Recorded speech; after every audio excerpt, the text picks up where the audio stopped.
হাসান আল আরিফ, সে যে আমাকে টারজান মাসুদের খাবার বলেছে, তাদেরকে যখন সে সেবাদাসী বলে, কিংবা লিয়াকত আলীর মতো এমপি মনোনয়ন প্রার্থী যখন সে আমাকে নর্তকী বলে ছবি পোস্ট করে, স্লাট শেমিং তো দূরের কথা, সেক্সুয়াল হ্যারাসমেন্ট করা হয়। যে মেয়ে একটা দলের হয়ে কথা বলে তার অপোনেন্টরা এসে তার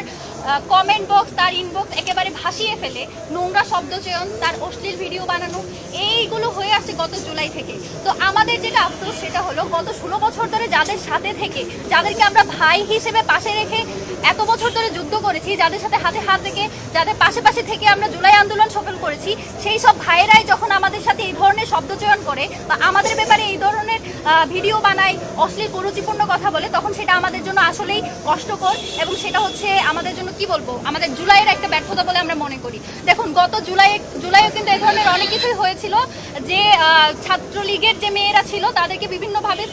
স্লাট শেমিং করা হচ্ছিল। সেই সময়ও আমরা কিন্তু মেয়েদের পাশে দাঁড়িয়েছিলাম যে মেয়েদের এই ধরনের শব্দচয়ন করা যাবে না, রাজনীতিকে রাজনৈতিক চিন্তা দিয়েই প্রতিহত করতে হবে। তো সেই জায়গা থেকে আজকে যখন এই সব কিছু হয়, আমি আপনাদের একেবারে দুই তিনটা ঘটনা বলি। যখন আমাদের ভাইয়েরা,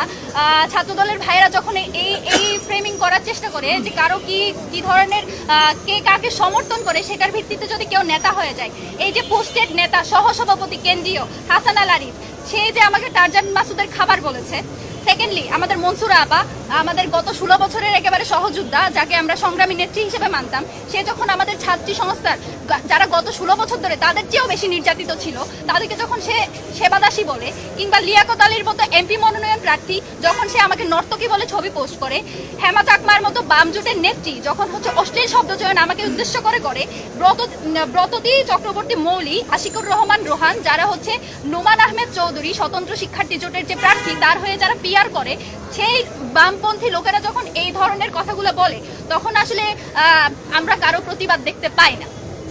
এই দ্বিচারিতা, এই ধরনের হচ্ছে সিলেক্টিভ প্রতিবাদ, যখন আমি প্রথমেই এই যে বিষয়টা ক্লিয়ার করে নিই, ফাহমিদার সাথে যেটা হয়েছে, তাকে যে গণধর্ষণের হুমকি দেওয়া হয়েছে, একজন নারী হিসেবে, একজন শিক্ষার্থী হিসেবে, সর্বোপরি একজন মানুষ হিসেবে এর বিপক্ষে আমরা দাঁড়াই এবং আমরা বিশ্বাস করি এর হচ্ছে যথোপযুক্ত ব্যবস্থা নেওয়া প্রয়োজন। এবং আমাদের প্যানেল থেকে, ভাইদের ছাত্র শিবির থেকে সেটার বিরুদ্ধে হচ্ছে অ্যাকশন নেওয়ার জন্য প্রক্টর অফিসে লিখিত অভিযোগ দেওয়া হয়েছে। এবং আমি যতটুকু জানি ভাই সম্ভবত ফাহমিদাকে ওভার কলও করেছে তার ব্যাপারে যে কোনো সাহায্য লাগলে জানাতে। এবং কিন্তু যখন আমাকে নিয়ে কোনো অশ্লীল ভিডিও বানানো হয়, আমাকে যখন ফেসবুকে এই ধরনের শব্দচয়ন করে একেবারে মানে স্লাট শেমিং তো দূরের কথা, সেক্সুয়াল হ্যারাসমেন্ট করা হয়, যখন উম্মে সালমা আপুকে সেবাদাসী বলা হয়, কেন সে হিজাব পরবে সেটা নিয়ে যখন আমাদের বুদ্ধিজীবী মহিউদ্দিন মোহাম্মদের মতো বুদ্ধিজীবীরা হচ্ছে বিরাট প্যারাগ্রাফ লিখে, তখন তো আমাদের কোনো বিশ্ববিদ্যালয়ের কোনো শিক্ষক সেই ব্যাপারে কোনো একটা টু শব্দ করতে আমরা দেখি না। তো আমরা কি আপনাদের স্টুডেন্ট না? আমরা কি ঢাকা বিশ্ববিদ্যালয়ের স্টুডেন্ট না? তো আপনাদের এই যে সিলেক্টিভ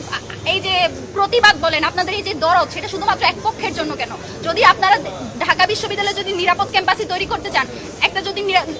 বারবার এই যে বলেন লেভেল প্লেইং ফিল্ড তৈরি করবেন, লেভেল প্লেইং ফিল্ড আপনি কেমনে তৈরি করবেন যখন আপনি আপনার অপোনেন্টের ব্যাপারে কথা বলতে পারেন না? তো জিতে আসলে তো আপনি শুধু আপনার দলের জন্যই কাজ করবেন, আমাদের জন্য কাজ করবেন বলে তো আমরা মনে করছি না। তো এই ব্যাপারগুলো আসলে অ্যাড্রেস করা জরুরি ছিল, কারণ